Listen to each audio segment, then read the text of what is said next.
আসসালামু আলাইকুম। সবাই কেমন আছেন? আশা করছি আল্লাহ তাআলার অশেষ রহমতে আপনারা সবাই ভালো আছেন। আমি আজকে আপনাদের সঙ্গে শেয়ার করব কলিজা ভুনা।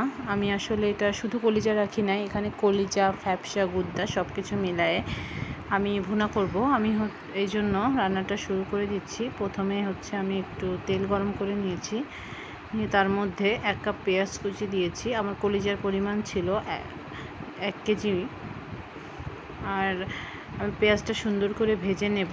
আপনারা দেখতে পাচ্ছেন যে এই যে কলিজাগুলো আমি সুন্দর করে ধুয়ে বেছে কেটে রেখেছি। এর মধ্যে সম্পূর্ণটাই কলিজা ছিল না, একটু তেল চর্বি ছিল আর সব কিছু মিলায়ে ছিল। আমি পেঁয়াজটা ব্রাউন কালার করে ভেজে নেব, আর ব্রাউন কালার হওয়া পর্যন্ত আমি অপেক্ষা করতে থাকব। এই যে দেখেন, এবার আমি মশলা, এই যে তেজপাতা, তারপর গোটা মশলা যেটা বলে লাল, মানে এটা কালো এলাচ, তারপর এই সাদা এলাচ, লবঙ্গ সব কিছু দিয়ে দেব। আমি একটু লবণ দিয়ে দিলাম, যাতে আমি রান্নার প্রথমেই লবণটা দিই পেঁয়াজের মধ্যে, যাতে পেঁয়াজটা তাড়াতাড়ি একটু নরম হয়ে আসে, তা না হলে আমার একদমই ভালো লাগে না। এই যে এবার আমি আদা আর রসুনটা একসাথে পেস্ট করে রেখেছিলাম 2 টেবিল চামচ পরিমাণ দিয়ে দিলাম। দিয়ে এবার মশলাটা সুন্দর করে ভাজতে থাকবো। আমি আস্তে আস্তে এর মধ্যে পরিমাণ মতো মরিচের গুঁড়া, হলুদের গুঁড়া, এগুলো তো অপশনাল না, এগুলো পরিমাণ বুঝে আমি কতটুকু পরিমাণ রান্না করছি তার উপর 1 টেবিল, মানে 1 চা চামচ পরিমাণ আমি হলুদের গুঁড়া দিয়েছি। আর এখানে 2 চামচ পরিমাণ ধনিয়ার আর জিরা একসঙ্গে আমি গুঁড়া করে নিয়েছিলাম। আর এই যে এখানে আমি 3 চামচ মরিচের গুঁড়া দিয়ে দিচ্ছি, কারণ অনেকেই ঝাল বেশি পছন্দ করে। যারা ঝাল কম বা বেশি খান তারা পরিমাণ বুঝে দিয়ে দিবেন সব কিছু, ও যার যার স্বাদ অনুযায়ী। এবার আমি এটা সুন্দর করে তেল ওঠা পর্যন্ত কষিয়ে নেব। রান্নাটা কষানোর মধ্যে অনেক কিছু নির্ভর করে। আজকে আমার মনটা বিশেষ ভালো ছিল না, তারপরও কেন জানি না রান্না করতে হচ্ছে। মন ভালো থাকা বা না থাকার সঙ্গে আমাদের মেয়েদের তো আর রান্নাঘরের ছুটি মেলে না, আমাদের তো কাজ করতেই হবে। যতদিন যদি বাবার মায়ের কাছে থাকতাম সেক্ষেত্রে মন খারাপ, তাহলে কত মানুষ এসে আমাদের জিজ্ঞেস করতো তোমাদের মনটা কেন খারাপ, কি হয়েছে। কিন্তু শ্বশুরবাড়িতে এমন কেউ নেই যে আমাদের জিজ্ঞেস করবে তোমার মন খারাপ বা কেন।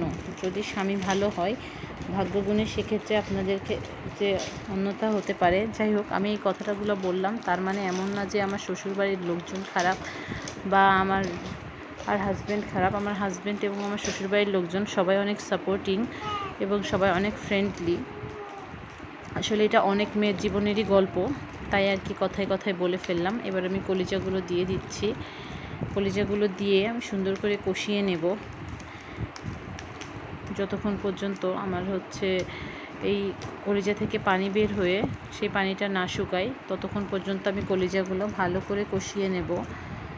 আর আমি আজকে শুধু এই কলিজাটাই ভুনা করব, অন্য কিছু রান্না করব না।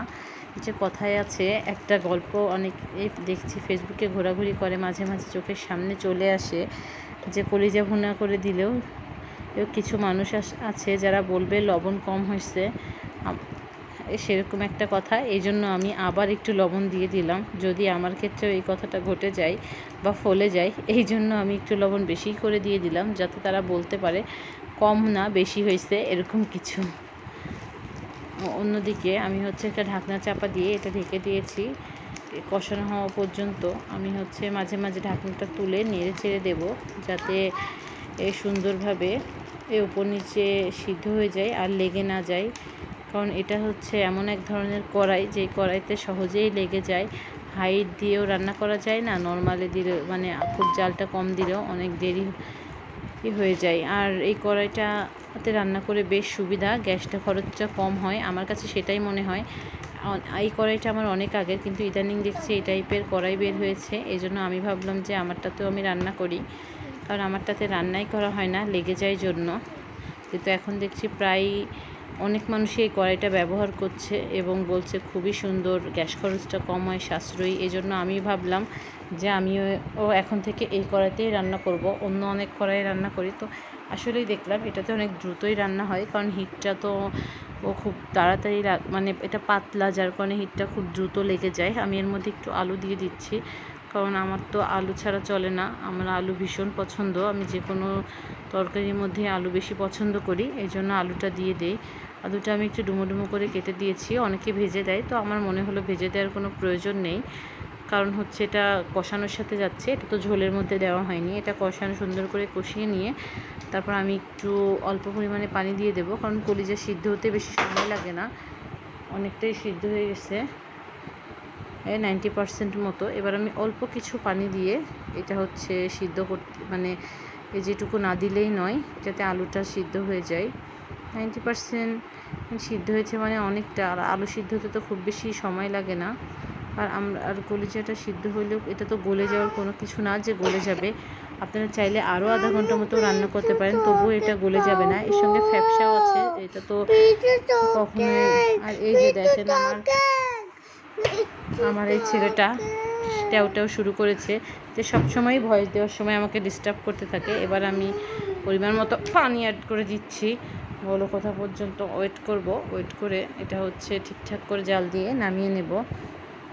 আমার তো অনেক সুঘ্রাণ বের হচ্ছিলো, আমার মনে হচ্ছিলো প্লেট নিয়ে চলে আসি, এখন একটু খেয়ে দেখি। এই যে দেখেন রান্না প্রায় শেষের দিকে। আমি একটু ঝোল ঝোল রাখবো, কারণ হচ্ছে আলুটা ঝোল টেনে যাবে পরবর্তীতে, আর আমার তো এখনই খাওয়া হবে না। আমি হচ্ছে এটা খেতে খেতে, কারণ আপনাদের ভাইয়া বাসায় নেই, সে ডাক্তার দেখাতে গিয়েছে, আস্তে আস্তে অনেক দেরি হয়ে যাবে, সে আসবে সেই রাত্রে, তখন তো আবার আমাকে জাল দিতে হবে, এই জন্য আমি ঝোলটা রেখে দিলাম। আর আমার ভিডিওটা না টেনে দেখার জন্য আপনাদের সবাইকে অসংখ্য ধন্যবাদ। আর ভিডিওটি ভালো লেগে থাকলে অবশ্যই আমার পেজটি ফলো দিয়ে পাশে থাকবেন। আসসালামু আলাইকুম।